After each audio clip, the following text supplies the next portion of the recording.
Shalom, selamat Paskah bagi kita sekalian. Paskah itu bukan hanya milik orang Kristen. Paskah itu rupanya ada juga dirayakan oleh orang Yahudi, termasuk Yesus Kristus ketika melayani sebagai manusia kira-kira 2000 tahun yang lampau. Beliau merayakan Paskah sebagai orang Yahudi. Maka kita akan melihat apa yang menjadi perbedaan Paskah Yahudi dan Paskah Kristen. Yang pertama, orang Yahudi memperingati Paskah mengingat keluarnya bangsa mereka, bangsa Israel dari perbudakan Mesir. Kisah ini kita baca di kitab Keluaran secara lengkap, Keluaran, Imamat, Bilangan, Ulangan. Keempat kitab itu mencatat bagaimana orang Israel mulai di Mesir, keluar dari sana, lalu sekian lama di padang gurun, akhirnya menyeberang nanti ke tanah Kanaan di kitab Yesua.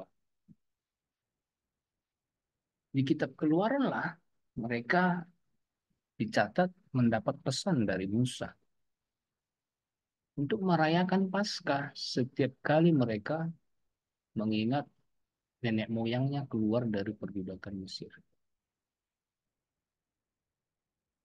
Musa yang waktu itu memimpin suku-suku Israel.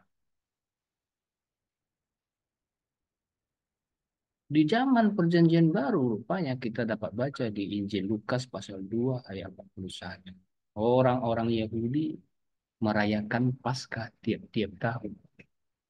Termasuklah Yusuf dan Maria, orang tua manusia Yesus.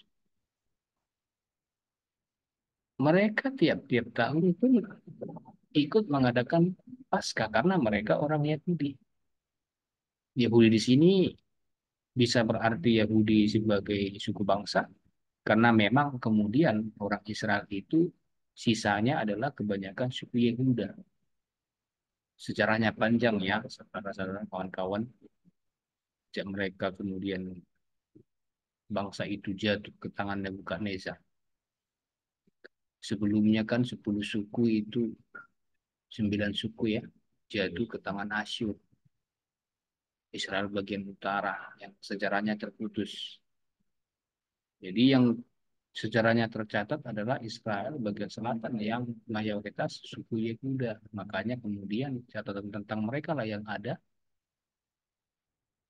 Akhirnya Yahudi dipakai untuk menyebut orang Israel yang paling banyak adalah sisa bangsa Yehuda. Jadi Yahudi dalam arti ini bisa dua. Yahudi sebagai suku Yehuda, Israel, Yahudi sebagai agama mereka, Yudais. Nah, mereka mengadakan itu tiap-tiap tahun. Mengingat nenek moyang mereka yang keluar dari Mesir di bawah kepemimpinan Musa waktu itu. Dalam Lukas pasal 22 ayat 1 dicatat bahwa hari raya roti tidak beragi disebut Paskah. Inilah yang menunjukkan hubungannya secara kuat ke zaman Musa waktu itu. Bahwa mereka buru-buru keluar dari Mesir. Buru-buru. Maka mereka hanya bisa membawa roti yang tidak beragi. Tidak sempat mengolah roti dalam untuk bekal perjalanan. Buru-buru. Waktu itu Firaun sudah menyuruh mereka segera keluar Mesir. Ingat kisahnya, 10 tulah Mesir, 10 tulah yang terakhir. Anak sulung Mesir mati. Tapi Firaun segera menyuruh Musa membawa bangsa Israel keluar dari negara Mesir. Itulah makanya hari raya roti tidak beragi disebut Paskah. Kalau di Kristen Perjanjian Baru, Paskah itu adalah memperingati pengorbanan Kristus, kematian dan kebangkitan. Itu sebabnya orang Kristen minimal itu mengadakan kebaktian Jumat Agung, pengorbanan Kristus itu kematian dan kebangkitannya hari hari Minggunya, Paskah kematian dan kebangkitan Kristus.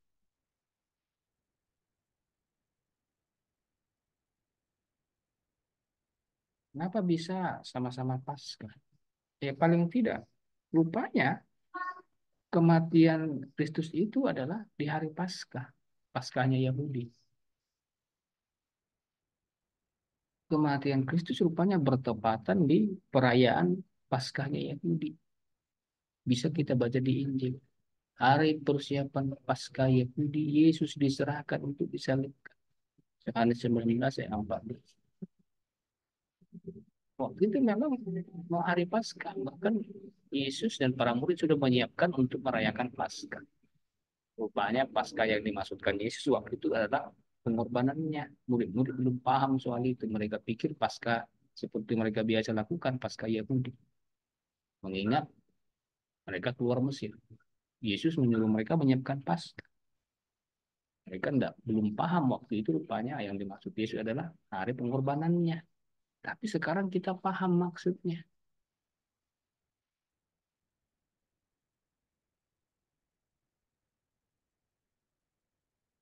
Paskahnya orang Yahudi, korbannya adalah anak domba. Supaya pembinasa anak sulung jangan menyentuh orang Israel. Kita baca di Keluaran pasal 12 dan kita baca juga kisah itu disinggung di Ibrani pasal 11 ayat 8. Datang firman Tuhan kepada Musa supaya ada anak domba disembelih korban dan darahnya disetupkan, dioleskan ke ambang pintu. Sehingga ketika malaikat pembunuh anak sulung lewat dari rumah orang Israel melihat darah itu tidak jadi masuk ke dalam rumah membunuh.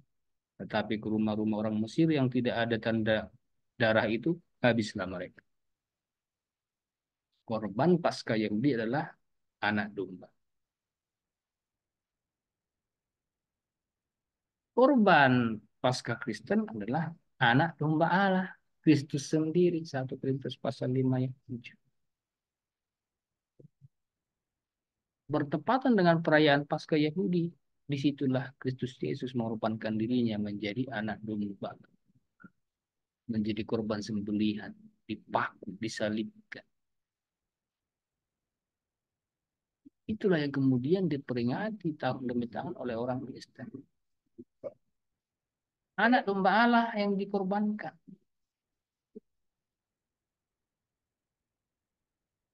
Kalau orang Ibrani waktu itu di Perjanjian Lama merayakan Paskah agar terluput dari kematian anak-anak sulung. Kalau Perjanjian Baru, kita orang Kristen merayakan Paskah karena Kristus Yesus mengalahkan maut. Ibrani pasal 2 ayat 14, Roma pasal 6 ayat 9. Kristus mengalahkan maut. Kematian tidak berkuasa lagi atasnya. Dan kita orang percaya kepada Kristus tidak lagi dalam genggaman maut, tapi berpindah kepada kehidupan kita. Kenapa? Karena lewat pengorbanan anak domba Allah itu mendatangkan kasih karunia Allah atas manusia. Istimewa atas mereka yang percaya. Keselamatan, kehidupan kekal. Roma pasal 5 ayat 15. Itu sebabnya dalam Injil Yohanes pasal 3:16 dikatakan apa? Karena begitu besar kasih Allah ke dunia ini sehingga ia telah mengaruniakan anaknya yang tunggal supaya setiap orang yang percaya kepadanya tidak binasa. Pengorbanan anak domba Allah itu mendatangkan keselamatan bagi manusia, kehidupan kekal.